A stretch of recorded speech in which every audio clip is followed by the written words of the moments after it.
மூச்சாய் பன்னெடுங்காலமாய் நாளும் முதுமை என்பது அறியாது நவரசமாய் ஜொலிக்கும் அன்னை தமிழுக்கு என் முதல் வணக்கம். கல்வியின் கருவூலமாய் சிரஞ்சீவியாளர்களாய் சிந்தனைகளின் ஊற்றாய் காலங்களை வென்றவர்களாய் கம்பீரமாய் புன்னகையுடன் மெய்நிகர் வாயிலாகவும் செந்தமிழ் வளைகாட்சியில் நேரலை வாயிலாகவும் கண்டுகளிக்கும் அத்துணை ஆளுமைகளையும் வணங்கி எங்கள் மாலை வணக்கத்தை உரித்தாக்குகின்றோம்.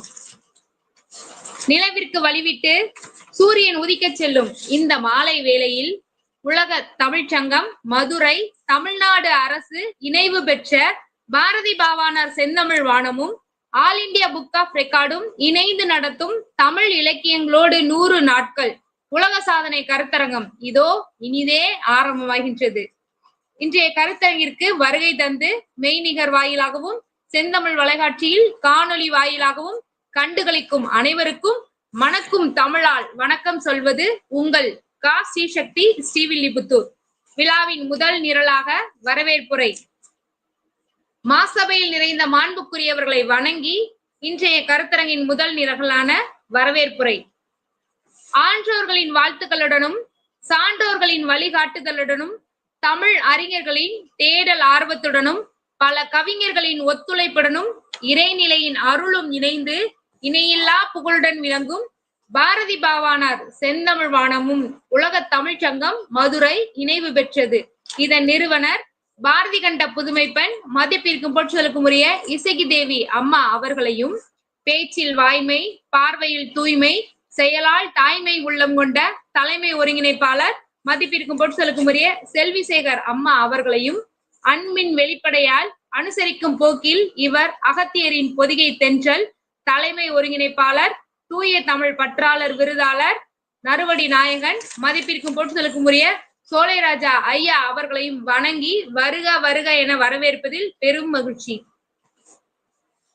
மற்ற அனைத்து நாள் ஒருங்கிணைப்பாளர்களையும் இன்றைய பாரதி பாவாணர் செந்தமிழ் வானத்தின் கருத்தரங்க ஒருங்கிணைப்பாளரும் இன்றைய அமர்வு தலைமை மதிப்பிற்கும் போற்றுதலுக்கும் உரிய மாலதி அம்மா அவர்களை வணங்கி வரவேற்பதில் பெருமை கொள்கின்றோம். பாரதி பாவாணர் செந்தமிழ் வானம் உலக சாதனை கருத்தரங்க நெறியாளர் தூய தமிழ் பற்றாளர் விருதாளர் மதிப்பிற்கும் போற்றுதலுக்கும் உரிய தங்க தினேஷ் தம்பி அவர்களையும் சொல்லாலும் செயலாலும் சோர்வின்றி தொய்வின்றி பாரதி பாவாணர் செந்தமிழ் வானத்தில் செயலாற்றிடும் செயல் வீரர் தூய தமிழ் பற்றாளர் விருதாளர் மதிப்பிற்கு போற்றுதலுக்கும் உரிய என் உடன்பிறவா தம்பி வினோ அவர்களையும் வணங்கி வருக வருக என வரவேற்பதில் பெரும் மகிழ்ச்சி கொள்கின்றோம்.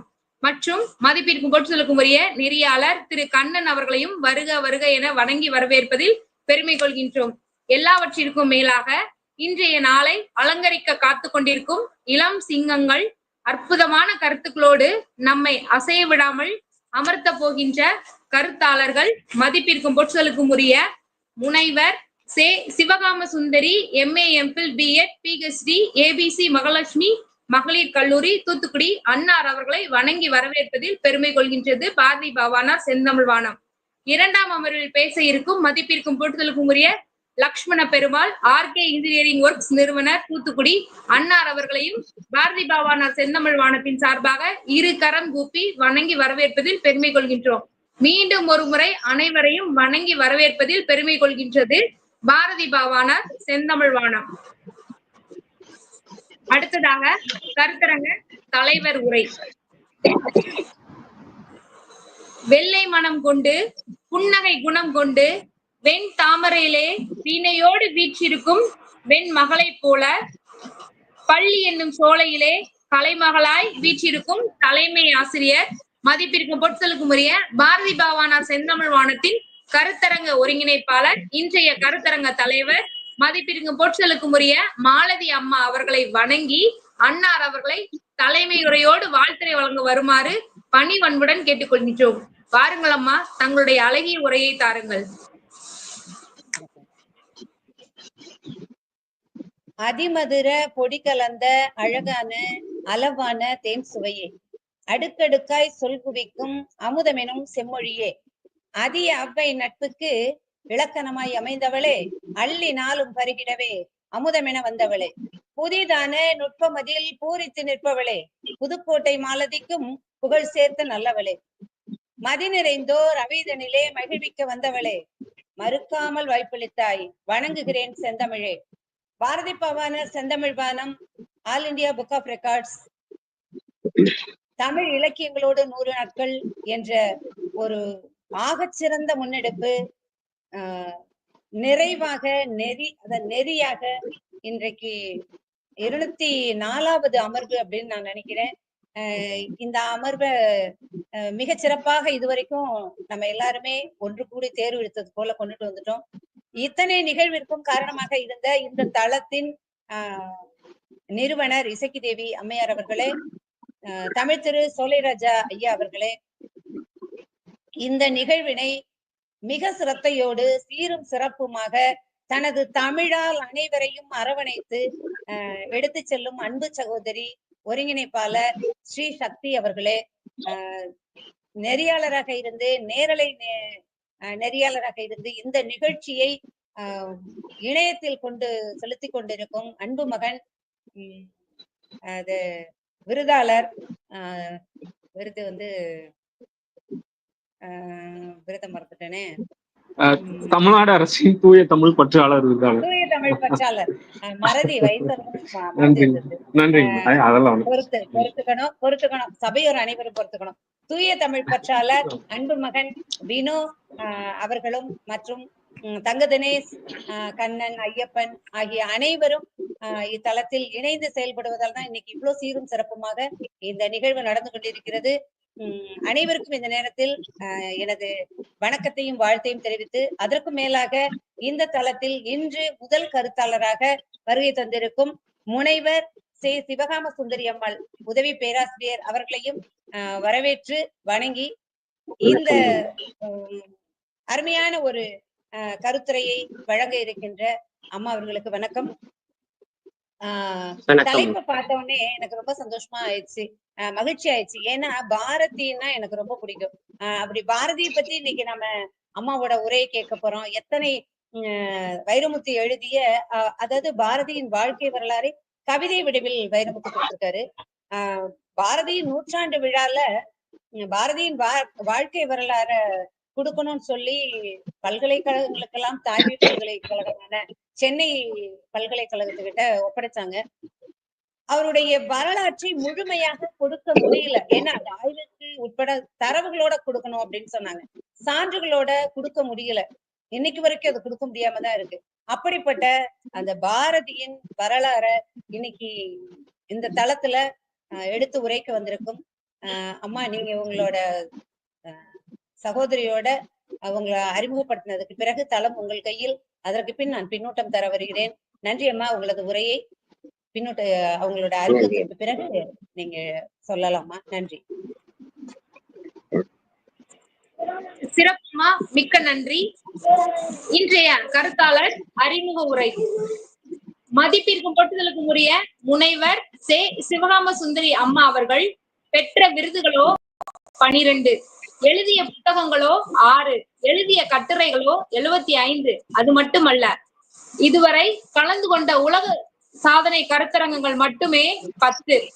தான் படிக்கும் காலத்தில் பல்கலைக்கழக தேர்வில், அதாவது மதுரை காமராஜர் பல்கலைக்கழக தேர்வில் முதுகலை தமிழ் மாணவியாய் தரத்தில் முதல் மாணவியாக வந்ததோடு, இளநிலை ஆய்வாளர் படிக்கும் போது பல்கலைக்கழக அளவில் தரத்தில் முதல் மாணவியாய் வந்த பெருமைக்குரியவர். பணி அனுபவமோ சுப்பையா வித்யாலயா ஹையர் செகண்டரி பள்ளியில் 7 வருடங்கள், நீதித்துறையில் 11 வருடங்கள், கல்லூரி பணியோ 18 வருடங்கள் என பல்வேறு துறைகளில் பணியாற்றி வருகின்றவர். தான் கல்லூரியில் பணியாற்றிய காலங்களில் நாட்டு நலப்பணி திட்டத்தில் திறமையாக பணியாற்றிய பெருமைக்குரியவர். இவர் கடமை உணர்வையும் உயர்வுடனும், தேனி போன்ற சுறுசுறுப்புடனும், சுயநலமற்ற மனப்பாங்குடனும் பணியாற்றுபவர். மதிப்பிற்கு போற்றுதலுக்கும் உரிய முனைவர் சே சிவகாம சுந்தரி MA MPhil B.Ed PhD முடித்து ABC மகாலட்சுமி மகளிர் கல்லூரி தூத்துக்குடியில் உதவி பேராசிரியராக பணியாற்றி வரும் அன்னார் அவர்கள் நம் தளத்தில் பயணிப்பது பெருமையே என சொல்லி அன்னார் அவர்களை இரு கரம் கூப்பி வணங்கி வரவேற்பதில் பெருமை கொள்கின்றது பாரதி பாவானார் செந்தமிழ் வானம். வாருங்கள் அம்மா, தங்களுடைய அழகிய கருத்துக்களை கவிராஜன் கதைகள் என்ற தலைப்பில் தருமாறு அன்புடன் கேட்டுக்கொள்கின்றோம். வாருங்கள், தங்களுடைய கருத்துக்களை தாருங்கள். அனைவருக்கும் வணக்கம். பாரதி பாவாணர் செந்தமிழ் வானம் தமிழ் இலக்கியங்களோடு 100 நாட்கள் உலக சாதனை கருத்தரங்கத்தில் என்னை உரையாற்ற அனுமதி அளித்த கருத்தரங்க தலைவர் மாலதி அம்மா அவர்களுக்கும், தலைமை நெறியாளர் சோலைராஜ் ஐயா அவர்களுக்கும், நிறுவனர் சு வெங்கடேசன் அவர்களுக்கும், நேரலை நெறியாளர் கவிஞர் வினோ அவர்களுக்கும், ஒருங்கிணைப்பாளர் சக்தி அவர்களுக்கும் இருகரம் கூப்பி நன்றியையும் வணக்கத்தையும் தெரிவித்துக் கொள்கின்றேன். கவிராஜன் கதை உணர்த்தும் பாரதி என்பதுதான் நான் எடுத்துக்கொண்ட தலைப்பு. கண்ணதாசனுக்கு பிறகு களத்தில் நின்று கவிதை புனைந்தவர் கவிஞர் வைரமுத்து. விஞ்ஞான பார்வையோடு மெஞ்ஞான பார்வையும் உடையவர். வார்த்தைகளை அழகுற அமைத்து வாசகருடைய உள்ளத்தை கொள்ளை கொண்ட செய்தவர். இவர் பாரதிதாசன் பாரதியை பற்றி சொல்லுவார். செந்தமிழ் தேனி சிந்துக்கு தந்தை திறம்பாட வந்த மரவன் புதிய அறம்பாட வந்த அறிஞன் காடு கமலும் கற்பூர சொற்கோ நீடுதுயில் நீக்க பாடி வந்த நிலா என்றெல்லாம் பாரதிதாசனால் பாராட்டப்பட்ட பாரதியை குறித்து கவிஞர் வைரமுத்து கவிராஜன் கதை என்ற தலைப்பிலே கவிதை புனைந்திருக்கின்றார். கவிஞர் வைரமுத்து 45 நூல்கள் எழுதியிருக்கின்றார். நிறைய புதினங்கள் எழுதியிருக்கின்றார். வில்லோடு வானிலவே, ஒரு போர்க்களம், 2 பூக்களும், கருவாட்சி காவியம், அதே சமயத்துல கள்ளிக்காட்டு இதிகாசம், அதே மாதிரி நிறைய 3ஆம் உலகப்போர், இன்னும் நிறைய கவிதை நூல்கள் எழுதியிருக்கின்றார். வைகரை மேகங்கள், என் பழைய பனை ஓலைகள், திருத்தி எழுதிய தீர்ப்புகள், இந்த பூக்கள் விற்பனைக்கல்ல, இன்னொரு தேசிய கீதம், இப்படி 45க்கு மேற்பட்ட நூல்கள் எழுதிய அந்த கவிஞர் வைரமுத்து பாரதியினுடைய கதையினை 1981ஆம் ஆண்டு பாரதியினுடைய 100ஆண்டு விழா தொடங்கியது. அந்த சமயத்திலே சாபி அப்படிங்கிற வார இதழ்ல தொடர்ச்சியாக இந்த கவிராஜன் கதையானது வெளிவந்தது. 1982ஆம் ஆண்டு பாரதியினுடைய 100ஆண்டு விழா சமயத்திலே திருமகள் நிலையம் இந்த நூலினை புத்தகமாக வெளியிட்ட பெருமைக்குரியது.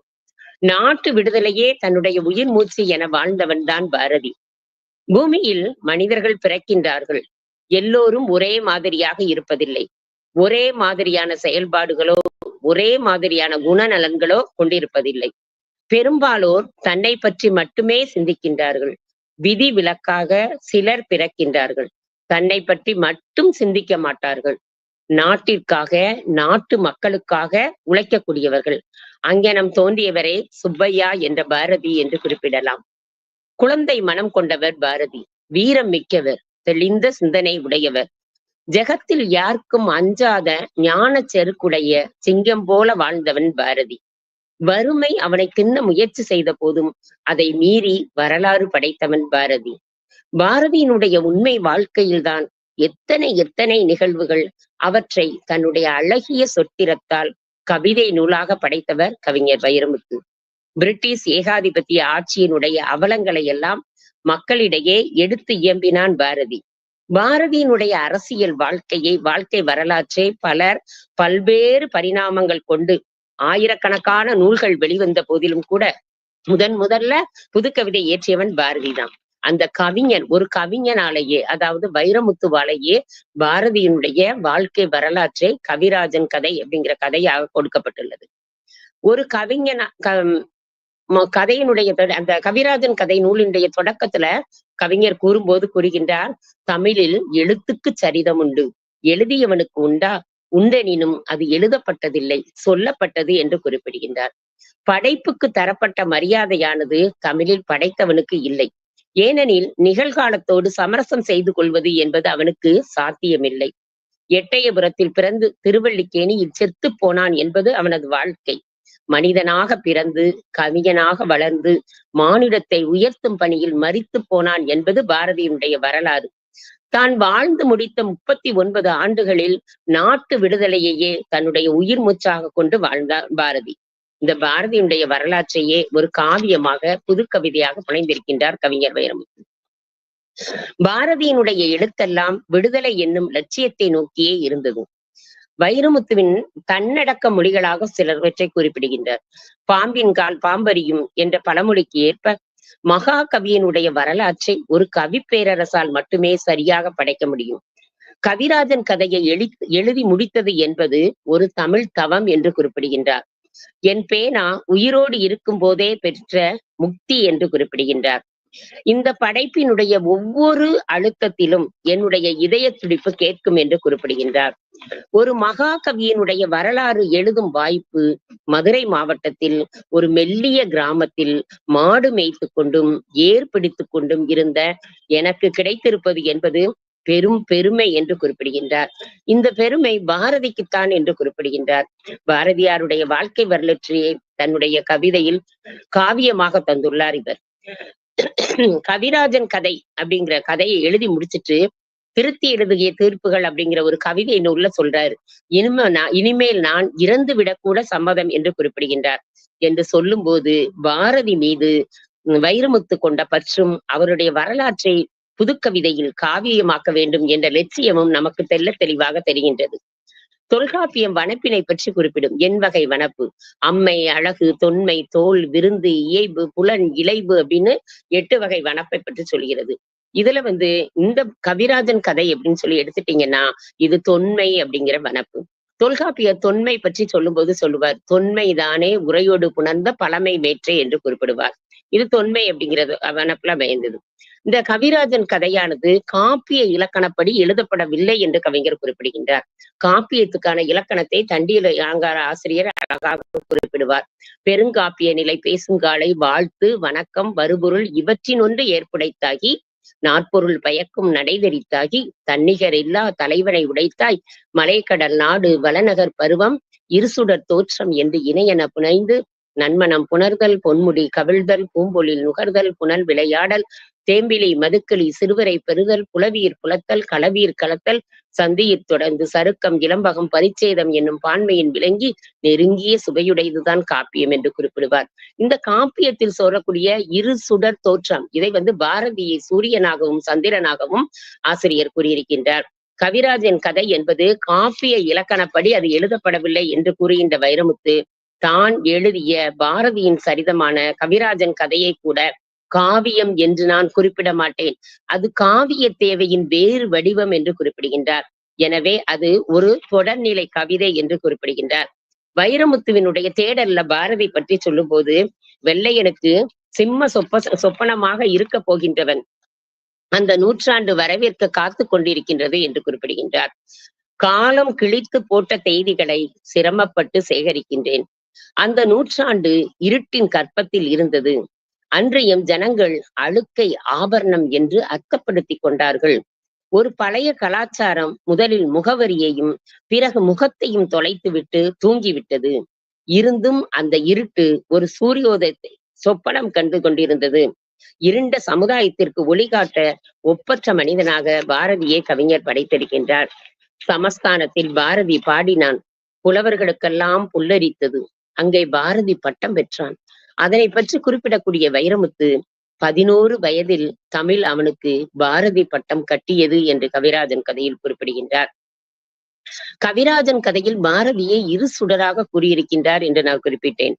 அந்த கவிதை எழு போய்விடு சூரியன் சுருங்கியது கதிரவனுக்குமா தேய்பிறை என்று குறிப்பிடுகின்றார். கணக்கு பாடம் வராத காரணத்தினால் தந்தையினுடைய கோபத்திற்கு ஆளானான் பாரதி. பாரதியினுடைய தோற்றத்தை கூறக்கூடிய வைரமுத்து பாரதியை சூரியனாகவும் சந்திரனாகவும் குறிப்பிட்டு இரு சுடர்களை இடம்பெற செய்துள்ளார். பள்ளிக்கு செல்லும் பாரதியை குறிப்பிடும் வைரமுத்து தன் வெளிப்பாட்டு திறனை வெளிக்காட்டியிருக்கின்றார். பார்த்ததுண்டா பட்டம் வாங்கிய பின் பள்ளிக்கு சென்றவனை என்று குறிப்பிடுகின்றார். சமஸ்தானத்தில் பாரதி கவிதை படிக்கும் போது உள்ள நிலையை பற்றி குறிப்பிடுகின்றார். பாரதியினுடைய கவி ஆற்றலை எடுத்து கூறுகின்றார். அவன் பாடத் தொடங்கினான். புலவர்கள் தாம் பாடி வந்ததை பத்தரப்படுத்தினர். அவன் கேள்வி கேட்டான். சிலர் வெற்றிலை துப்பி வருவதாக வெளியேறினர் என்று பாரதியினுடைய கவியாற்றலை பற்றி கவிஞர் வைரமுத்து குறிப்பிடுகின்றார். மரபும் கட்டுப்பாடும் நினைந்த அந்த காலத்திலேயே முன்னேற்றம் முற்போக்கு சிந்தனையை கையாண்டவன் பாரதி. எல்லா உயிரும் சமம் என்று மதித்து போற்றும் மனம் படைத்தவன் பாரதி. மனிதரில் உயர்ந்த குலம் தாழ்ந்த குலம் என்று இல்லை, மனித குலம் ஒன்றே, ஆண் பெண் என்ற பிரிவு மட்டுமே உள்ளது என்று குறிப்பிடுகின்றார்.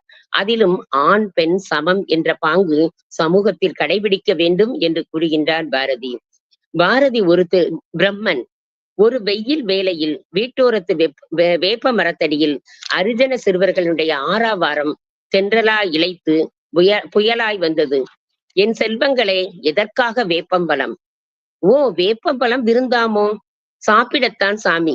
நன்று நன்று, காணும் வேப்பம்பழம் பொறுக்கி விருந்துண்டான். எல்லாம் மனசில்தான் இருக்கிறது. பிராமணனாக பிறந்து அரிஜனனோடு சரி சமமாக பழகின்ற உயர்ந்த உள்ளம் படைத்தவன் பாரதி. உயர்வும் தாழ்வும் மனித மனத்தை பொறுத்தது என்று வாழ்ந்து காட்டியவன் பாரதி. ஊரோடு ஒத்துவாள் என்று கூறுவர். அரிஜனரை எதிர்த்ததன் காரணமாக, அரிஜனரை ஆதரித்ததன் காரணமாக பிராமணர்களுடைய வெறுப்பிற்கு ஆளானான் பாரதி. எனவே ஊரை விட்டே ஒதுங்கி வாழக்கூடிய ஒரு முற்போக்கு கவிஞனாக பாரதி விளங்கினான். வைரம் பாய்ந்தவன் பாரதி. வைரமுத்து பாரதியினுடைய வாழ்க்கை வரலாற்றை மட்டும் சொல்லோவியமாக திட்டவில்லை, பாரதியினுடைய மன உறுதியையும் துணிவையும் சொல்லோவியமாக திட்டிருக்கின்றார். பாரதி தன் பேனாவுக்கு சாணை பிடித்தான். சோதனை ஒளிகள் செதுக்க செதுக்க லட்சியம் இன்னும் கூறானது. அவன் பானங்கள் எதிரியின் பெயரை விசாரித்துக் கொண்டே விரைந்தன. எதிரியின் அம்புகள் அவனை தொட்டு துளைக்க முடியாது. அவன்தான் புதுவை கவசம் பூண்டிருந்தான் என்று குறிப்பிடுகின்றார்.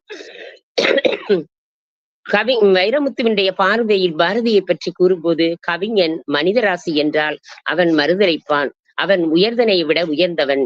எழுதும் போது வெளிச்சம் வேண்டியிருந்ததால் அவனுக்கு விரலே மெழுகுபர்த்தி என்று கவிஞர் கூறுகின்றார். நாட்டிற்காக தன்னைத்தானே உருக்கிக் கொண்டு உயர்ந்தவன் பாரதி. வறுமை அவனுடைய உடம்பை தின்றுவிட்டது.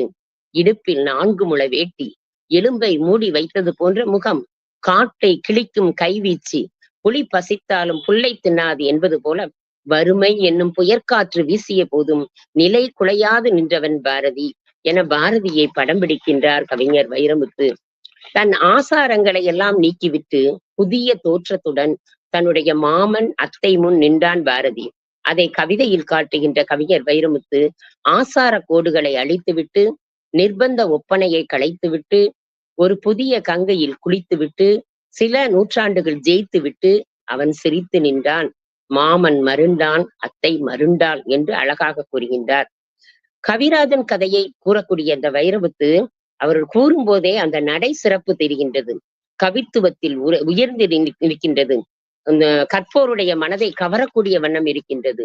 அன்று வாழ்ந்த பாரதியால் இன்றைய சமுதாயத்தில் ஒரு நொடி பொழுது கூட வாழ்வது என்பது முடியாத காரியம். அவனால் வாழவே முடியாது இச்சமூகத்தில். ஏனெனில் சுயநலம் மட்டும்தான் இன்றைய சமுதாயத்தில் நிறைந்துள்ளது. இப்படிப்பட்ட சமுதாயத்தில் எங்கனம் வாழ்வான் அந்த உண்மை கவி?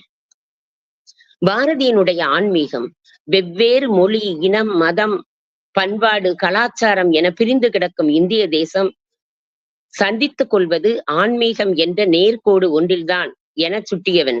ஆன்மீக வெளிச்சத்தில் தான் இந்த நாட்டினுடைய வரலாற்றையே வாசிக்க முடியும் என எண்ணியவன் பாரதி.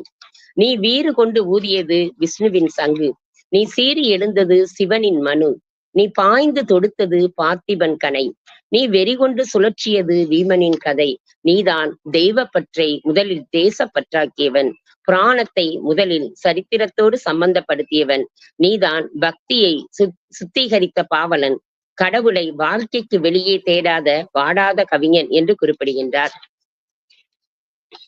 பாரதியினுடைய இறுதி ஊர்வலத்தை பற்றி கவிஞர் வைரமுத்து கூறுகின்றார். இறுதி ஊர்வலத்தினுடைய எண்ணிக்கை 20க்கும் குறைவாக இருந்ததாம் தோழர்களை. மகா கவிஞனுக்கு மரியாதை பார்த்தீரா? அவர் உடம்பில் மொய்த்த ஈக்களின் எண்ணிக்கை கூட ஆட்கள் இல்லையாம். இது புலிகளை மதிக்காத புழுக்களின் தேசமடா, உணரத் தெரியாத ஊமைகளின் பூமியடா. மகாகவியே, நரைத்துவிடும் முன்பே மறித்து விட்டாயே. ராஜ கனவு கண்ட ஏழை கவிஞனே, நீ தேங்கி கிடந்த குட்டையை நதியாக திருப்பிவிட்ட நாயகன் நீ. திருவல்லிக்கேணி மயானமானது மகா கவிஞனுடைய உடல் சுமந்ததால் உயிர் பெற்றது. நெருப்பை எரிக்க ஒரு மயானமாம். ஐவரின் தோள்களும் சூரியலின் சடலத்தை சுமந்து போயின. இமயத்திற்கும் குமரிக்கும் ஒரு நீல கனவு கண்ட கவி நீயேதான். உன் கனவுக்கு பலன் காண்பது என்பது எங்க கடமை அல்லவா என்று குறிப்பிடுகின்றான். கருத்துக்கள் தம்மை தாமே ஆள கற்றுக்கொண்ட புதிய மக்களாட்சி முறையே புதுக்கவிதை என்று கவிஞர் மேத்தா கூறுவார். இந்த உத்தி சிறப்பின் அடிப்படையில் இந்த கவிஞர் வைரமுத்து இந்த காவியத்தை படைத்திருக்கின்றார்.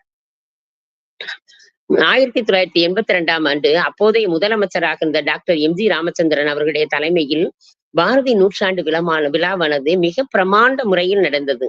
ஒரு மகாகவியாக இருப்பவன் எப்படி இருப்பான் என்பதற்கு பாரதியினுடைய கதையானது ஒரு எடுத்துக்காட்டு. பாரதியினுடைய வாழ்க்கை வரலாற்றை நாவலுடைய தொடர்ச்சி போல கவிதை நடையில் சுவாரஸ்யத்தோடு கொண்டு சென்றிருப்பது என்பது நல்ல உத்தி. படித்தால் தொடர்ந்து படித்துக் கொண்டே செல்லும் வகையில் சம்பவங்கள் தொகுக்கப்பட்டுள்ளன. கவிஞன் மரிப்பதில்லை. மகாகவி நெருப்பின் மகன். அவன் தீக்குச்சி அல்ல, ஒரு தீப்பந்தம். அவனது கவிக்குரல் காற்றில் உயிரில் கலந்து விட்டது. உலகம் சுழலும் வரை, மனிதனின் கடைசி காது வரை கட்டாயம் கேட்கும். அவன் குரல் ஒலிக்கும். அவன் இனி பிறக்கப் போகும் மனிதர்களுக்கெல்லாம் பிரதிநிதி ஆகின்றான். கவிஞனும் காற்றும் மரித்ததில்லை என தன்னுடைய வைர வரிகளால் முழங்குகின்றார் வைரமுத்து. படித்தற்கரிய பார்க்கடலாம் பாரதியினுடைய வரலாற்றை காண தன் சொல் என்னும் தோணி மூலம் அழைத்து சென்று காட்டியுள்ளமை போற்றத்தக்கது. பாரதியின் வாழ்வின் அத்தனை அம்சங்களையும் ஆசிரியர் மிக அழகாக சுட்டிச் செல்கின்றார். இந்த புத்தகம் நம்ம படிக்கிறதுக்கு மிக உயர்ந்த புத்தகம். எவன் கவிஞன் என்றும் எது கவிதை என்றும் எடை பார்க்க மகாகவி பாரதிதான் ஒரு கவித்தராசு. அந்த மகாகவியின் எச்சங்கள் என்னும் மானிடத்தையும் கவிதையையும் காப்பாற்றட்டும். இந்த கேளாரும் வேட்ப மொழிவதாம் சொல் என்பதற்கேற்ப இந்த பாரதி பாவாணர் செந்தமிழ் மன்றத்தில் உள்ள ஒவ்வொருத்தரும் மிக அழகாக அருமையாக பேசினாங்க. அவங்களுக்கெல்லாம் மீண்டும் ஒரு முறை இருகரம் கூப்பி நன்றியை தெரிவித்துக் கொள்கின்றேன். இயக்குனரான பாலச்சந்தர் பாரதியினுடைய வாழ்க்கை வரலாற்றை திரைப்படமாக எடுக்க எண்ணி வைரமுத்துடன் கலந்துரையாடிய போது பாரதியின் வரலாறு குறித்த தரவுகளை திரட்டுமாறு கேட்டுள்ளார். பிறகு எதன் காரணமாகவோ திரைப்பட முயற்சி கைவிடப்பட்டது. இதன் பிறகு திரட்டிய தரவுகளை வீணாக்க விரும்பாமல் கவிராஜன் கதை என்னும் பெயரில் வைரமுத்து எழுதினாரோ, அதே போல் தாங்கள் தயாரித்த கருத்துக்களை வீணாக்காமல் இயல்பாய் எளிமையாய் செழுமையாய் எடுத்துரைத்த மதிப்பிற்கு போட்டுதலுக்கு உரிய முனைவர் சிவகாம சுந்தரி அம்மா அவர்களுக்கு எங்கள் பாரதி பாவாணர் செந்தமிழ் வானத்தின் சார்பாக வணங்கி நன்றியை தெரிவித்துக் கொள்வதில் பெரும் மகிழ்ச்சி அம்மா. அன்னார் அவர்களுக்கு பின்னூட்டம் வழங்க வருமாறு மதிப்பிற்கும் போற்றுதலுக்கும் உரிய பாரதி பாவாணர் செந்தமிழ் வானத்தின் கருத்தரங்க ஒருங்கிணைப்பாளர், இன்றைய கருத்தரங்க தலைவர் மாலதி அம்மா அவர்களை பின்னூட்டம் வழங்க வருமாறு அன்புடன் அழைக்கின்றோம். வாருங்கள் அம்மா, தங்களுடைய அழகிய பின்னூட்டங்களை தாருங்கள். மீண்டும் அனைவருக்கும் வணக்கம். மிக சிறப்பம்மா.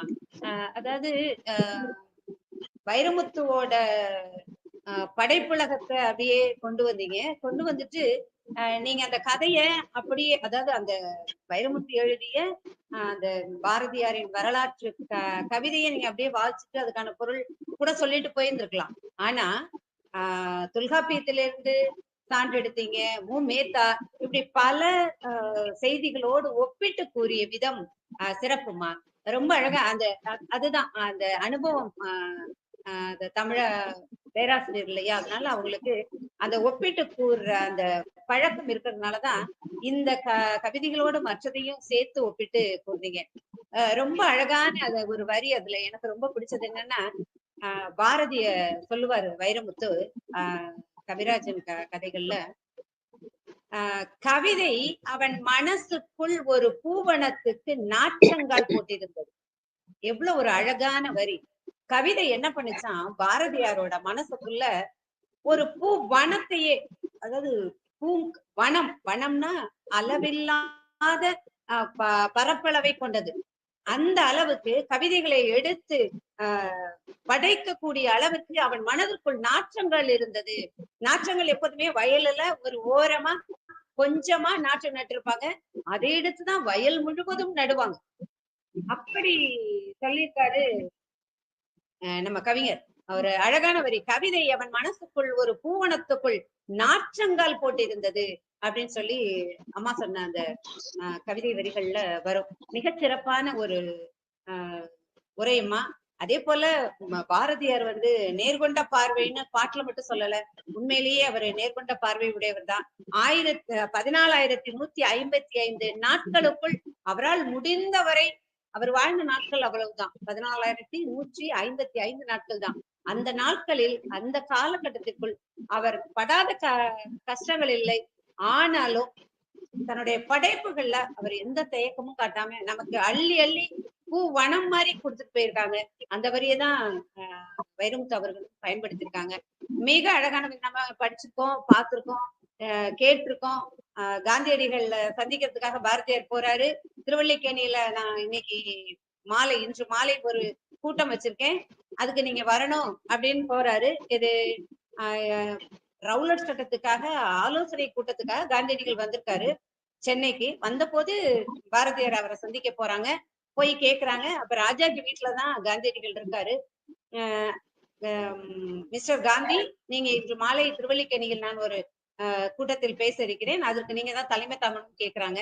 அப்ப காந்தியடிகள் வந்து அங்க இருக்கிறவங்க கிட்ட கேக்குறாங்க, இன்னைக்கு நமக்கு மாலை ஏதாவது நிகழ்வு இருக்கான்னு. அவங்க ஆமா நிகழ்வு இருக்குங்கிறாங்க. அப்ப இந்த கூட்டத்தை நாளைக்கு மாத்தி வச்சுக்க முடியுமான்னு பாரதி கிட்ட காந்தி கேக்குறாரு. இல்லை, உங்களது நிகழ்ச்சி நல்லபடியாக நடக்கிறதுக்கு என்னுடைய ஆசீர்வாதங்கள் அப்படின்னு சொல்றாரு. அந்த வடமொழியோட வாழ்த்துக்கள், நான் வருகிறேன் அப்படின்னு கிளம்பி போயிட்டார். அந்த அளவுக்கு நேர்கொண்ட பார்வை உடையவர் பாரதி. நம்ம பாரதி பத்தி பேசிட்டே இருக்கலாம். மிக அழகான உரைமா, நிறைய சான்றுகளோட ஒப்பீடுகளோட நீங்க சொன்னீங்க. நன்றி. பாரதி பாவனர் தமிழ்வானத்தோடு நீங்க இணைந்திருங்கள். நன்றி அம்மா. நன்றி அம்மா. நல்லதொரு பின்னூட்டம் வழங்கிய மதிப்பிற்கும் போட்டுதலுக்குரிய மாலதி அம்மா அவர்களுக்கும், நல்லதொரு கருத்துரை வழங்கிய முனைவர் மதிப்பிற்கும் போட்டுதலுக்குரிய சிவகாமி சுந்தரி அம்மா அவர்களுக்கும் எங்கள் பாரதி பாவானார் செந்தமிழ் வானத்தின் சார்பாக கோடான கோடி நன்றியை தெரிவித்துக் கொள்வதில் பெரும் மகிழ்ச்சி அம்மா. மிக்க நன்றி அம்மா. நன்றி அம்மா. நன்றி நன்றி மேடம். பாரதி பாவானார் செந்தமிழ் வானமும் ஆல் இந்தியா புக் ஆஃப் ரெக்கார்டும் இணைந்து நடத்தும் தமிழ் இலக்கியங்களோடு 100 நாட்கள் முதல் அமர்வு இனிதே நிறைவுற்று இதோ இனிதே 2ஆம் அமர்வு ஆரம்பமாகிறது என்பதை பெரும் மகிழ்ச்சியோடு தெரிவித்துக் கொள்கின்றோம். இன்றைய விழாவிற்கு வருகை தந்திருக்கும் கருத்தாளர் RK இன்ஜினியரிங் ஒர்க்ஸ். மூச்சு மறந்தாலும் பேச்சு மறந்தாலும் தமிழ் மீது கொண்ட பற்று மாறாமல் நீரூற்றி சீராட்டி பாராட்டி வேரூன்றி வளர வைத்த பெற்றோரின் வறுமையை செழுமையாக்கிட கல்லாமையை இல்லாமையாக்கிட இன்ஜினியரிங் படித்தவர். என்றும் அன்பின் உறைவிடமாய் வெற்றியின் படிக்கட்டாய் தன் துறையில் சீரும் சிறப்புமாய் பயணித்துக் கொண்டிருப்பவர். உயிரையும் மெய்யையும் மறவாது பார்த்ததும் படித்ததும் கேட்டதும் என தமிழை மறவாது தனியா தமிழ் தாகத்திற்காக பாரதி பாவானார் செந்தமிழ் வானத்தில் இணைந்தேன் கை கொடுத்தது என்று கூறிய பெருமைக்குரியவர். தனியா தமிழ் தாகத்திற்காக பாரதி பாவானார் செந்தமிழ் வானத்தில் இணைந்தேன் கை கொடுத்தது என்று கூறிய பெருமைக்குரியவர். தனது எண்ணங்களை கொண்டு உணர்வுகளுக்கு உயிர் கொடுத்து தமிழ் என்ற ஒற்றை மொழியால் வார்த்தை ஜாலங்களை வரிகளாக்கி புத்தகமாக்கிட துடிக்கும் இன்ஜினியரிங் மாணவர், RK இன்ஜினியரிங் ஒர்க்ஸ் நிறுவனர், தூத்துக்குடி. மதிப்பிற்கும் போற்றுதலுக்கும் உரிய லட்சுமண பெருமாள் அன்னார் அவர்களின் உரைக்கு முன்பாக அன்னார் அவர்களுக்கு தலைமுறையோடு வாழ்த்துரை வழங்க வருமாறு மதிப்பிற்கும் போற்றுதலுக்கும் உரிய பாரதி பாவானார் செந்தமிழ் வானத்தின் கருத்தரங்க தலைவர், கருத்தரங்க ஒருங்கிணைப்பாளர், மதிப்பிற்கும் போற்றுதலுக்கும் உரிய மாலதி அம்மா அவர்களை வணங்கி வரவேற்பதில் பெருமை கொள்கின்றோம். வாருங்கள் அம்மா, தங்களுடைய அழகிய தலைமுறையோடு வாழ்த்துக்களை தருமாறு அன்புடன் கேட்டுக்கொள்கின்றோம். மீண்டும் வணக்கம்.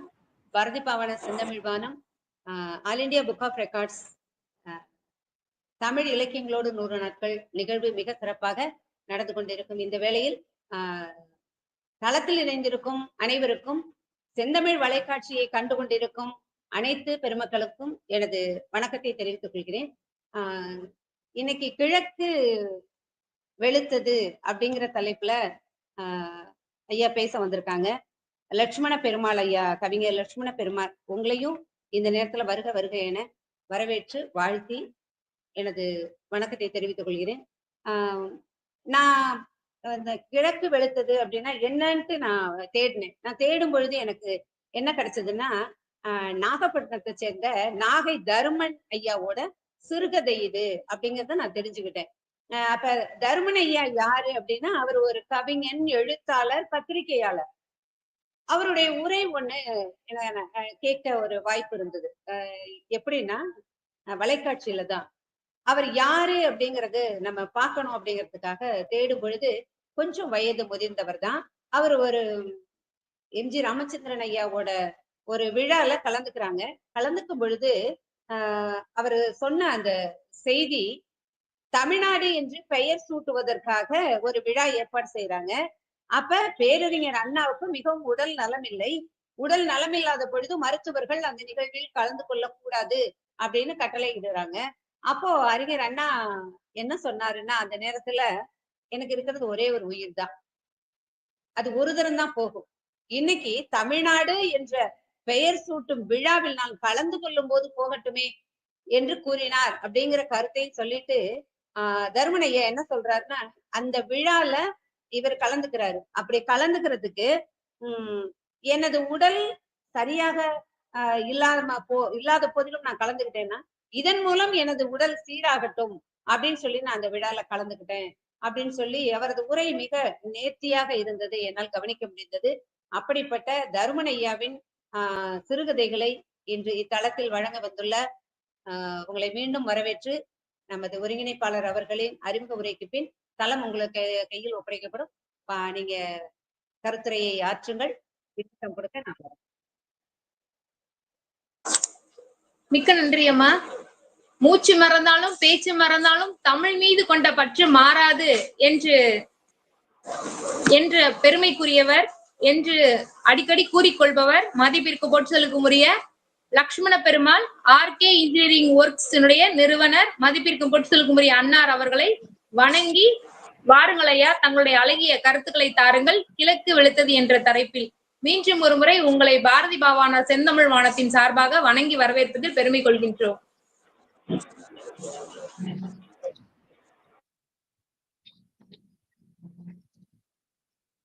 வணக்கம் அம்மா. கேக்குதுங்க ஐயா. என்னை ஈன்றெடுத்த தாய்க்கும் தந்தைக்கும் என் தாய் மண்ணிற்கும் எனக்கு அன்னையாகவும் தந்தையாகவும் நண்பனாகவும் என்னை தோள் தட்டி கொடுத்து சமூகத்தில் எனக்கு ஒரு அந்தஸ்தை ஏற்படுத்தி கொடுத்த எனது ஆசிரியர்களுக்கும், ஆதவன் அமைதி காக்கும் இந்த அந்தி மாலை பொழுதிலே எனது கருத்தரங்க தலைவராக வீற்றிருக்கும் பெரும் மதிப்பிற்குரிய சகோதரி கவிஞர் ஜே பார்வதி ஆசிரியர் அவர்களுக்கும், இங்கே ஒருங்கிணைப்பதாக வீற்றிருக்கும் அருமை சகோதரி திருமதி ஸ்ரீ சக்தி அவர்களுக்கும், மேலும் நெறியாளர்களாக அமைந்திருக்கும் எனது சகோதர சகோதரிகளுக்கும் என் முதற்கண் மாலை வழக்கத்தை தெரிவித்துக் கொள்கிறேன். எனது பேச்சிலும் மூச்சிலும் தமிழ் ஓடிக்கொண்டிருக்க வேண்டும் என்று நினைக்கும் நான், இங்கே பேச நினைக்கும் வார்த்தைகளில் ஏதேனும் அந்நிய மொழிகளோ அல்லது தவறுதலான சில உச்சரிப்புகள் இருந்தால் என்னை மன்னித்து ஏற்றுக்கொள்ளுமாறு கேட்டுக்கொள்கிறேன்.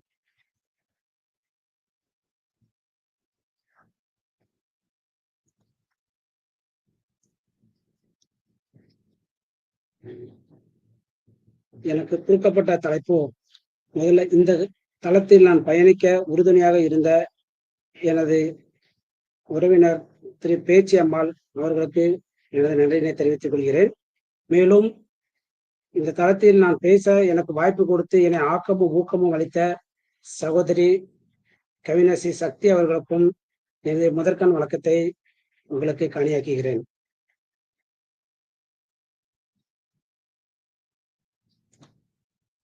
அம்மா மாலதி அவர்கள் கிழக்கு வெளுத்தது என்றால்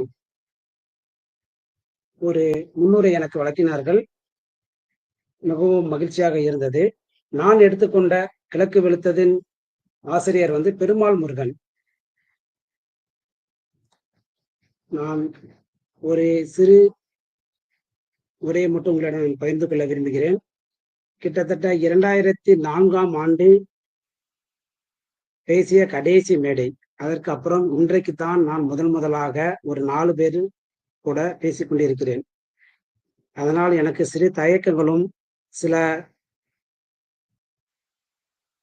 தயக்கங்கள் இருப்பதால் எனது கருத்துரையை கொஞ்சம் பொறுமையாக கேட்டுக்கொள்ளுமாறு கேட்டுக்கொள்கிறேன்.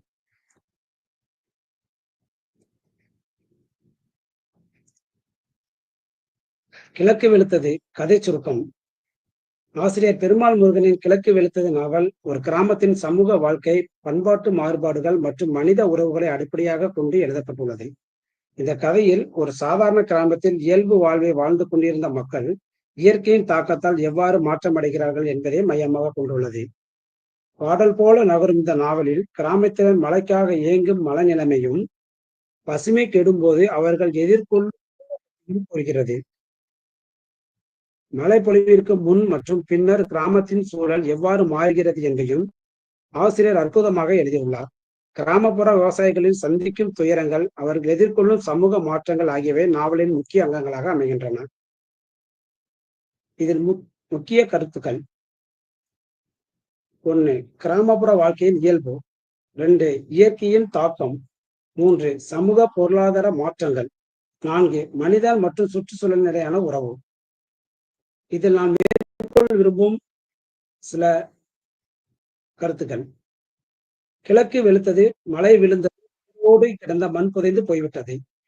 இந்த வரி மலை மற்றும் மண்ணின் வாழ்க்கையை ஒப்பிட்டு கிராம மக்கள் எதிர்கொள்ளும் வாழ்க்கையின் சுழற்சியை உணர்த்துகிறது. 2. நிலம் இருந்தால்தான் நாங்கள் இருக்க முடியும், நிலம் இறந்தால் நாங்களும் இறக்க நேரிடும். விவசாயத்தின் முக்கியத்துவத்தை துல்லியமாக வெளிப்படுத்தும் வரி இது.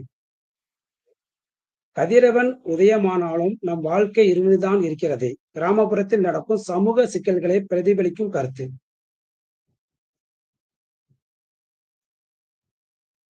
இதில் தீர்க்கமான பார்வை. கிழக்கு வெளுத்தது என்பது வெறும் கதை சொல்லிக் கொடுப்பது மட்டுமல்ல, அது கிராமப்புற மக்களின் உணர்வுகளை, இயற்கையோடு அவர்களுடைய தொடர்பை, வாழ்க்கையின் இழிபறிகளை சித்தரிக்கும் படைப்பு. திரு பெருமாள் முருகன் அவர்கள் எளிய சொற்களில் மிக ஆழமாக கருத்துக்களை சொல்வதில் வல்லவர் என்பதற்கு இந்த ஒரு உதாரணம் போதும். கிராமப்புற வாழ்க்கை ஒரு பார்வை. கிராமப்புற வாழ்க்கை என்பது இயற்கையோடு இணைந்த ஒரு சமூக வாழ்வியல் முறையாகும். இங்கு மனிதர்கள் விவசாயம், கால்நடை வளர்ப்பு மற்றும் மரபு சார்ந்த தொழில்களை ஆதாரமாக கொண்டு வாழ்கிறார்கள். கிராமத்தின் அமைதி, அங்குள்ள மனிதர்களின் ஒற்றுமை மற்றும் அவர்களின் இயல்பான வாழ்க்கை சுழற்சி என பல்வேறு அம்சங்கள் இங்கு காணப்படுகிறது. கிராமத்து வாழ்க்கையின் முக்கிய அம்சங்கள்: 1. இயற்கை சார்ந்த வாழ்வு. கிராம மக்கள் பெரும்பாலும் விவசாயத்தில் ஈடுபடுகின்றனர். மழை, பருவநிலைகள் ஆகியவை அவர்களின் வாழ்க்கையை நிர்ணயிக்கின்றன. ஆடு, மாடு, கோழி வளர்ப்பது கிராமப்புற வாழ்க்கையின் அங்கமாகவே இருந்து வருகிறது என்று நமது ஆசிரியர் குறிப்பிட்டுள்ளார். 2. முற்போக்கு மற்றும் பழமையான வழக்கங்கள். கிராமங்களில் பழமையான மரபுகளும் குடும்ப கட்டுப்பாடுகளும் காணப்படும். ஒரு சில இடங்களில் பழமை பேணும் சமூக கட்டுப்பாடுகள் மேலோங்கி இருக்கும். 3. உறவு மற்றும் சமூக ஒற்றுமை. கிராமத்தினர் ஒருவருக்கொருவர் உதவி செய்யும் தன்மை கொண்டவர்கள். திருவிழாக்கள், கிராம கூடுபவர்கள், பண்டிகைகள் மற்றும் சமூக ஒற்றுமையை அதிகரிக்கும். 4. அறிவியல் வளர்ச்சியின் தாக்கம். தற்போதைய காலத்தில் கிராமங்களும் நகரமாதலில் ஈடுபட தொடங்கியுள்ளன. கல்வி, மருத்துவ வசதிகள், தொழில்நுட்ப வளர்ச்சி போன்ற மெல்ல மாறி வருகின்றன. கிராமப்புற வாழ்க்கையின் சவால்கள். அடிப்படை வசதிகளின் குறைபாடு, எடுத்துக்காட்டு மருத்துவம், கல்வி, போக்குவரத்து முதலியன. 2. இயற்கை பேரழிவுகள் விளையும் பாதிப்புகள். 3. வேலை வாய்ப்பின் இல்லாமை மற்றும் நகர்களுக்கு இடம்பெயரும் நிலை. கிராமப்புற வாழ்க்கையின் சிறப்புகள். இயற்கையின் அருகாமையில் அமைதியான வாழ்க்கை, உடன்பிறப்புகளாக வாழும் சமூக அமைப்பு, சுற்றுச்சூழல் மாசுபாடில்லா பசுமை நிறைந்த சூழல். கிராம வாழ்க்கையில் இயற்கையின் தாக்கம். இயற்கை என்பது கிராமப்புற மக்களின் வாழ்க்கையை நேரடியாக கட்டுப்படுத்தும் முக்கிய காரணிகளில் ஒன்று. மழை, வெப்பம், காற்று, பஞ்சம், வெள்ளம் போன்ற இயற்கை செயல்பாடுகள் அவர்களின் வாழ்வாதாரத்தையும் தினசரி வாழ்வையும் தீர்மானிக்கின்றன. பருவநிலை மற்றும் விவசாயம். மழையில்லாத வறட்சி காலங்களில் விவசாய நிலங்கள் காய்ந்து போகின்றன. இது உணவு தொகுப்பை குறைத்து கிராம மக்கள் புலம்பெயர வேண்டிய நிலை ஏற்படுகிறது. அதிக மழையால் வெள்ளம் ஏற்பட்டு பயிர்கள் அழிகின்றன. பருவ பயிற்சி நன்கு கணிக்க முடியாவிட்டால் விவசாயிகள் பெரும் இழப்புக்கு உள்ளாகலாம். 2. இயற்கை பேரழிவுகள். புயல், வெள்ளம், நிலநடுக்கம் போன்றவை கிராம மக்களின் வாழ்வில் பெரும் பாதிப்பை ஏற்படுத்துகின்றன. காற்று அதிகமாக இருந்தால் மண் பரப்புகள் வெப்பத்தால் ஒளிந்து நீர் சேமிப்பு குறையும். சூரிய வெப்பம் அதிகமாக காலங்களில் குடிநீர் பற்றாக்குறை ஏற்படும். 3. சுற்றுச்சூழல் மாற்றம் மற்றும் அதன் விளைவுகள். காடுகள் அழிக்கப்படுவதால் மழை குறைவதோடு பசுமை குறைகிறது. நிலத்தடி நீர்மட்டம் குறையும் போது குடிநீர் தேடும் பிரச்சனைகள் அதிகரிக்கின்றன. இயற்கை வளங்களை அளவுக்கு மீறி பயன்படுத்துவதால் நீடித்த விளைவுகளை ஏற்படுத்தும். 4. விலங்குகள் மற்றும் மனிதர்கள் மீது தாக்கம். வறட்சி காலங்களில் பண்ணை விலங்குகளுக்கு தீவனம் கிடைப்பது மிகவும் கடினம். காட்டு விலங்குகள் உணவு தேடிக்கொண்டு கிராம பகுதிகளுக்கு வரும் சூழல் ஏற்படும். வறட்சி, வெள்ளம் போன்றவற்றால் நோய்கள் அதிகரிக்கிறது. கவிஞர் பேராசிரியர் திரு பெருமாள் முருகன் அவர்கள் இதற்கான தீர்வு மற்றும் உத்திகள் என்ன என்பதை தெளிவுபடுத்தியுள்ளார். இயற்கை மீது மனிதர்களின் கட்டுப்பாடு இல்லை என்றால் விவசாய முறைகளை மாற்றியமைத்து சமநிலையை ஏற்படுத்தலாம். மரங்கள் அதிகம் நடுவது, நீர்நிலைகளை பாதுகாப்பது போன்ற நடைமுறைகள் கிராம வாழ்க்கையை நிலைப்படுத்த உதவும். தன்னிறைவு வாய்ந்த விவசாய முறைகளை மேற்கொள்வது, நீர் சேமிப்பு திட்டங்களை வளர்த்தல் போன்ற முயற்சிகள் முக்கியமானவை. கிராமப்புற சமூக பொருளாதார மாற்றங்கள் காலப்போக்கில் கிராமங்கள் மாறிக்கொண்டே இருக்கின்றன. தொழில்நுட்ப வளர்ச்சி, நகரமயமாதல், கல்வி மற்றும் அரசியல் கொள்கைகள் ஆகியவை கிராமங்களில் சமூகவியல் மற்றும் பொருளாதார மாற்றங்களை உருவாக்குகின்றன. விவசாயம் மற்றும் பொருளாதாரம் பழைய காலங்களில் விவசாயமே கிராமப்புறங்களில் முதன்மை தொழிலாக இருந்தது. ஆனால் தற்போது தொழிற்சாலைகள், சிறு தொழில்கள் மற்றும் நகர வேலைவாய்ப்புகளின் தாக்கம் அதிகமாகிறது. நீர் பற்றாக்குறை, பருவநிலை மாற்றம், பயிர் விளைச்சல் நீரற்ற தன்மை போன்ற விவசாயிகளுக்கு பொருளாதார சிக்கல்களை ஏற்படுத்துகின்றன. பெரும்பாலான இளைஞர்கள் வேறு தொழில் வாய்ப்புகளை தேடி நகரங்களுக்கு இடம்பெயர்கின்றனர். 2. தொழில்நுட்ப வளர்ச்சி மற்றும் அதன் தாக்கம் காலப்போக்கில் கிராமங்களில் மின் இணைப்பு, ரேஷன் கடைகள், சிறிய தொழில்கள், தொலைத்தொடர்பு வசதிகள் ஆகியவை அதிகரித்துள்ளன. விவசாயத்திற்காக டிராக்டர், பம்ப் செட்டுகள், உரங்கள், கெமிக்கல் உரங்கள், புதிய விதைகள் போன்றவை அதிக அளவில் பயன்படுத்தப்படுகின்றன. மொபைல் போன்கள், இணைய வசதிகள் ஆகியவை கிராம மக்களை தகவல் அறியும் செயல்களில் இணைக்கின்றன. வேலைவாய்ப்பில் மாற்றம் முன்னதாக விவசாயம், கால்நடை வளர்ப்பு மற்றும் மரபு தொழில்கள் முக்கிய இடம் பிடித்தன. தற்போது பலர் நகரங்களில் தொழிற்சாலைகள், கட்டுமான வேலைகள் மற்றும் வணிக துறைகளில் வேலை பார்க்கிறார்கள். பெண்கள் முன்னர் வீட்டு வேலையில் மட்டுமே இருந்த நிலையில் தற்போது வேலை வாய்ப்பிற்காக நகரங்களுக்கு செல்ல ஆரம்பித்து உள்ளனர்.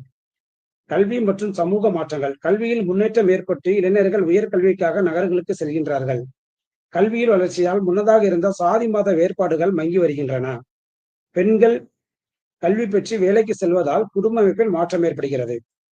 5. சமூக உறவுகள் மற்றும் கலாச்சார மாற்றங்கள் கிராமங்களில் ஒரு காலத்தில் கூட்டு குடும்ப முறைகள் இருந்தன. தற்போது தனிப்பட்ட குடும்பங்கள் அதிகரிக்கின்றன. திருவிழாக்கள், கிராம கூடுகைகள் போன்றவை குறைந்தது. டிவி, மொபைல் போன்றவற்றில் மக்கள் ஈடுபாட தொடங்கியுள்ளனர். திருமணங்கள், உறவுகள் போன்றவை பழமையான முறையில் இருந்து மாறி மாற்று கலாச்சாரங்கள் பெறுவதற்கான வாய்ப்பு உருவாகியுள்ளது. அரசாங்க கொள்கைகள் மற்றும் விளைவுகள் விவசாய உதவித்தொகை, கல்வி திட்டங்கள், வீடு கட்டும் மானியம் போன்ற கிராம மக்களின் வாழ்க்கையில் முன்னேற்றம் கொண்டு வந்துள்ளன. மகளிர் சுய உதவி குழுக்கள், சிறு தொழில் மானியங்கள் போன்றவை பெண்களை பொருளாதாரமாக சுயநிலை அடைய உதவுகின்றன.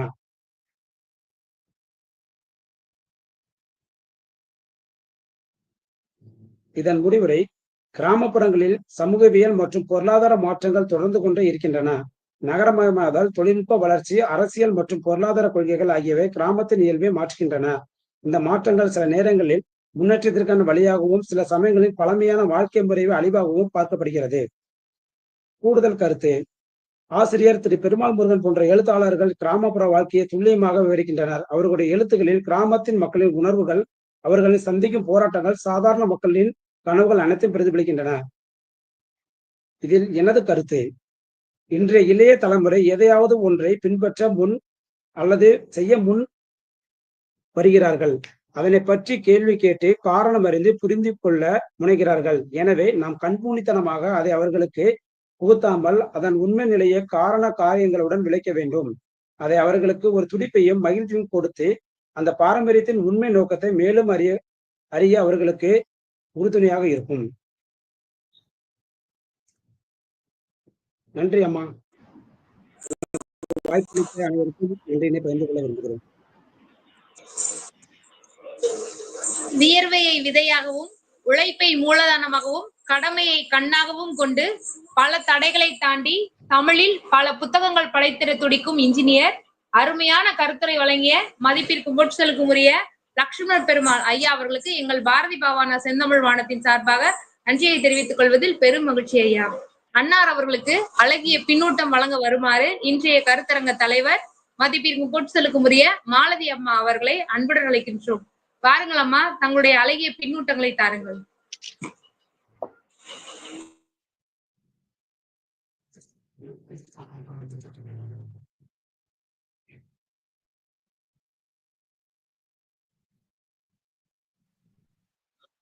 மாலதி அம்மா இணைப்புல இருக்கீங்களா?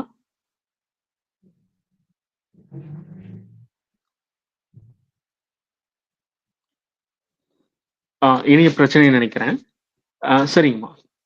லட்சுமண லட்சுமண பெருமாள் அவர்கள் மிக சிறப்பாக பெருமாள் முருகன் அவர்கள் எழுதிய கிழக்கு வெளுத்தது பற்றி சிறப்பாக எடுத்துரைத்தார்கள். இதில் எனக்கு ஒரு தனிப்பட்ட சிறப்பு என்னவெனில், பெருமாள் முருகன் அவர்களது ஊரான திருச்செங்கோட்டை நானும் சார்ந்தவன் என்ற பெருமையோடு உங்களுக்கு ஒரு நல்லதொரு வாழ்த்தை வழங்க விரும்புகிறேன். உழைக்கும் மக்களின் வியர்வையை தெளிவாகவும் அழகாகவும் எடுத்துரைத்த பெருமாள் முருகன் அவர்களின் வரிகளை எதையும் சிதைக்காமல் மிக சிறப்பாக லட்சுமண பெருமாள் அவர்கள் எடுத்துரைத்தார். அவர்களுக்கு பாரதி பாவாணர் செந்தமிழ் வானம், all India book of records மற்றும் செந்தமிழ் வலைக்காட்சியின் சார்பாக வாழ்த்துகளும் நன்றியும். மிக சிறப்பானது உரை ஐயா, வாழ்த்துக்கள்.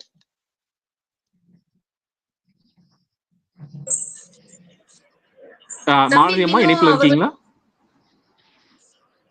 தம்பி வினோ, சொல்லுங்க ஏதோ சொல்லுங்க. நேரலை சிக்கல் வீடியோ தெரியலன்னு சொன்னாங்க தம்பி. அது அம்மா இணைஞ்சிட்டாங்கம்மா, ஒரே நிமிடம்.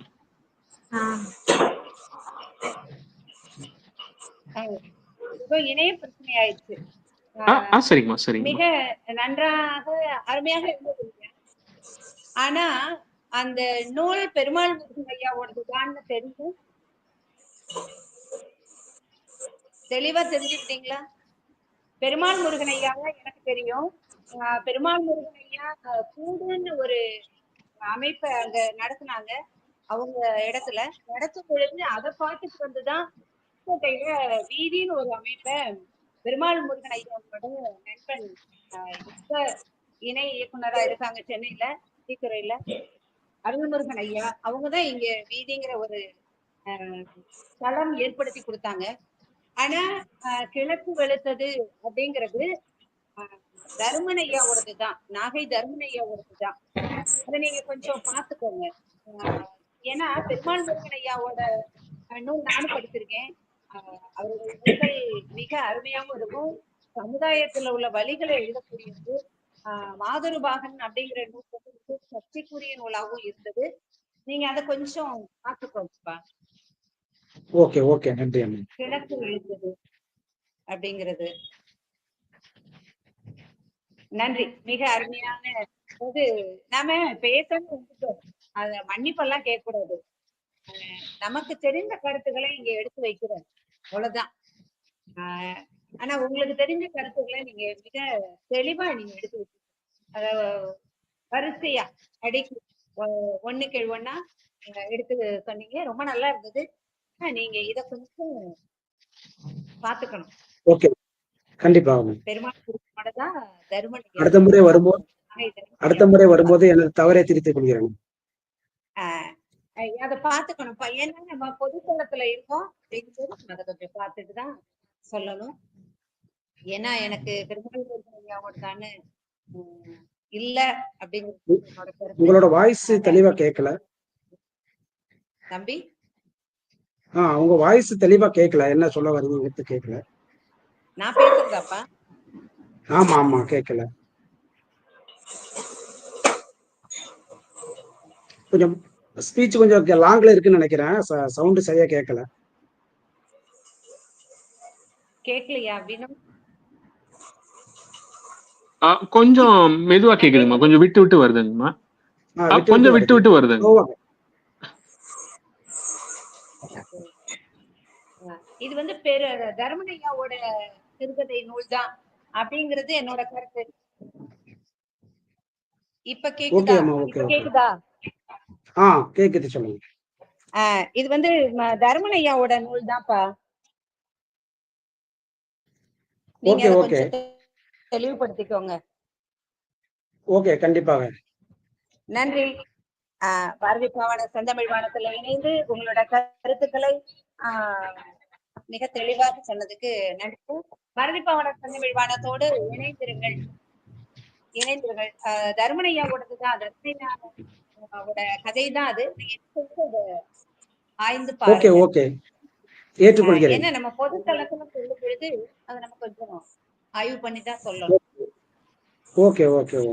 இடையில கால் வந்துருக்கு, அதனால மாதிரி போயிருக்கு. மிக அருமையான நிகழ்வு. இந்த நிகழ்வில் பங்கேற்று 2 கருத்தாளர்கள் மிக சிறப்பாக தங்களது கருத்துக்களை எடுத்துரைத்தீர்கள். எங்களுக்கும் அது பயனுள்ளதா இருந்தது. மீண்டும் இத்தளத்திற்கு நன்றியை கூறி நான் இடம் அமர்கின்றேன்.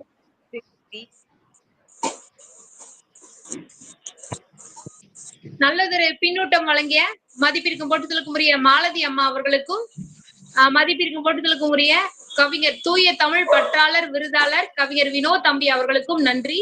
இன்றைய கருத்தரங்கை செழுமையாக தன்னுடைய கருத்துக்களை வழங்கிய மதிப்பிற்கு போட்டுதலுக்கும் உரிய லட்சுமண பெருமாள் ஐயா அவர்களுக்கு எங்கள் பாரதி பாவானார் செந்தமிழ் வானத்தின் சார்பாக நன்றியை தெரிவித்துக் கொள்வதில் பெரும் மகிழ்ச்சி ஐயா. நன்றி நன்றி அம்மா. வாழ்த்துக்கள். உங்களுக்கும் மீண்டும் ஒரு முறை நன்றியை கூறிக்கொள்ள விரும்புகிறேன். ஒரு இன்ஜினியரிங் ஃபீல்ட்ல இருந்து என்னை தமிழ் அந்த இலக்கியத்துக்கு கொண்டு வர நீங்க ரொம்ப கஷ்டப்பட்டீங்கன்னு எனக்கு நல்லா தெரியும். நீங்க முன்னாடி சொன்ன அந்த எனக்கு ரொம்ப பிடிச்சிருந்தது. நான் பேசும் பொழுது ஏதாவது பிறமொழி சொற்கள் கலந்திருந்தா என்னை மன்னிச்சுடங்கள் அப்படின்னு சொன்னீங்க. தமிழ் மேல நீங்க எவ்வளவு கற்றா இருக்கீங்க, அதுக்கே உங்களுக்கு வாழ்த்துக்கள் சொல்றோம். இந்த தளம் எல்லாம் சேர்ந்து உங்களுக்கு வாழ்த்து சொல்றோம். ஏன்னா தமிழ் மேல எவ்வளவு கற்றோட நீங்க சொல்ல வந்தீங்கல்ல, தயங்காம நம்ம தமிழை பிடிக்கும் போது தமிழ் நம்மள எங்க வேணா கூட்டிட்டு போயிடும். கண்டிப்பாக கண்டிப்பாக. வாழ்த்துக்கள். கிட்டத்தட்ட ஒரு 20 வருடங்களாக நான் வந்து தமிழை பத்தி எங்கேயுமே பேசல. 2004 நான் கடைசியாக என்னுடைய பள்ளியில் மேடையில பேசினதுதான். பெருந்தலைவர் காமராஜர் அவர்களை பற்றி பேசி முதல் பரிசு வாங்கினேன் 9ஆம் வகுப்பு படிக்கும் போது. அதுக்கப்புறம் இன்றைக்கு தான் நான் தமிழை பத்தி பேசுகிறேன். இது வரைக்கும் ஃபுல்லா இன்ஜினியரிங் ஃபீல்டு நிறைய மீட்டிங் அட்டன் பண்ணியிருக்கேன். இன்டர்நேஷனல் லெவல்ல மீட்டிங் அட்டன் பண்ணியிருக்கேன். ஆனா எனக்கு இன்னைக்கு நடந்த ஒரு மனநிறைவு எந்த மீட்டிங்ல எனக்கு இல்லை. இது வரைக்கும் நான் அட்டன் பண்ண மீட்டிங் எல்லாமே என்னுடைய வருமானத்தையும் என்னுடைய பிசினஸையும் டெவலப் பண்றதுல இருந்தது தவிர என்னுடைய மனநிறைவையும் என்னோட மொழி பற்றியும் டெவலப் பண்றதுல இல்லை. இன்னைக்கு முழு மனதோடு நான் இந்த மீட்டிங்கை ஏற்றுக்கொள்கிறேன். மீண்டும் மீண்டும் உங்களோட நான் பயணிக்க ரொம்ப ஆசைப்படுகிறேன்.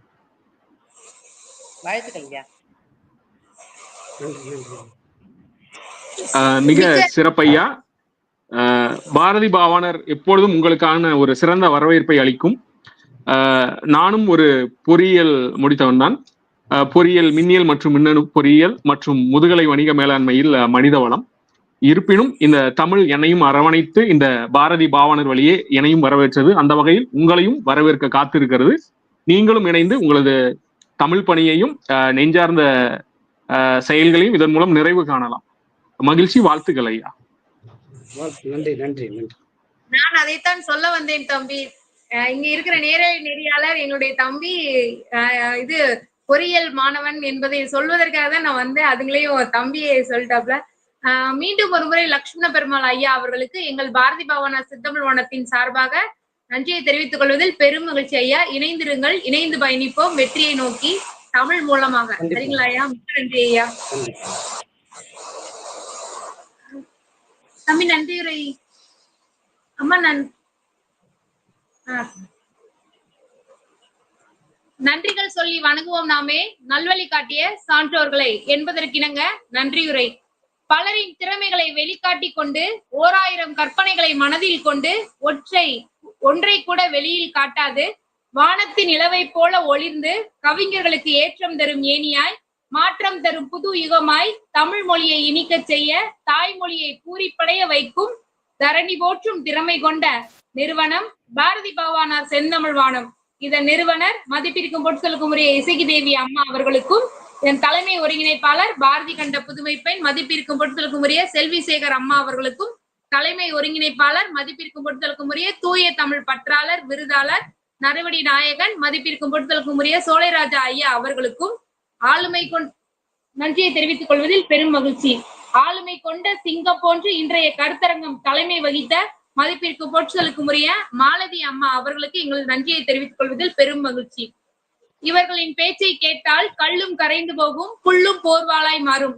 தன் கருத்துக்களால் சொல்ல வந்த இலக்கியத்தை அழகாய் எடுத்துரைத்த மதிப்பிற்கும் பொருட்களுக்கும் உரிய முதல் அமர்வில் பேசிய முனைவர் சிவகாமி சுந்தரி அம்மா அவர்களுக்கும், 2ஆம் அமர்வில் கிழக்கு வெளுத்தது என்று தலைப்பில் பேசிய மதிப்பிற்கும் பொருட்களுக்கும் உரிய RK இன்ஜினியரிங் ஒர்க்ஸ் நிறுவனர் லட்சுமண பெருமாள் ஐயா அவர்களுக்கும் எங்கள் பாரதி பாவானார் செந்தமிழ் வானத்தின் சார்பாக கோடான கோடி நன்றியை தெரிவித்துக் கொள்வதில் பெரும் மகிழ்ச்சி ஐயா. இன்றைய விழாவிற்கு நேரலை நெறியாளராக இருக்கும் மதிப்பிற்கும் பொருட்களுக்கும் உரிய தூய தமிழ் பற்றாளர் விருதாளர் என் உடன்பிறவா தம்பி மதிப்பிற்கும் பொருட்களுக்கும் உரிய வினோ அவர்களுக்கும், மற்ற நெறியாளர் தூய தமிழ் பற்றாளர் தங்கத்திரை தம்பி அவர்களுக்கும், கண்ணன் அவர்களுக்கும், மற்ற அனைத்து நாட்கள் கருத்தரங்க ஒருங்கிணைப்பாளர்கள் தலைவர்கள் சார்பாக அனைவருக்கும் கோடான கோடி நன்றியை தெரிவித்துக் கொள்வதில் பெரும் மகிழ்ச்சி. நிறைவாக இடிதாங்கிகள் முழங்க பூமி பந்து புல்லரிக்க கடல் அலைகள் கூட கை கொடுக்கும் அளவிற்கு இன்றைய கருத்தரங்கம் இருக்கும் என்று பெருமையோடு சொல்லி இன்றைய கருத்தரங்கை நிறைவு செய்கின்றோம். மீண்டும் ஒரு முறை அனைவருக்கும் நன்றி கூறி விடைபெறுகிறோம். பாரதி பாவாணர் செந்தமிழ் வானத்தின் சார்பாக நன்றி நன்றி நன்றி.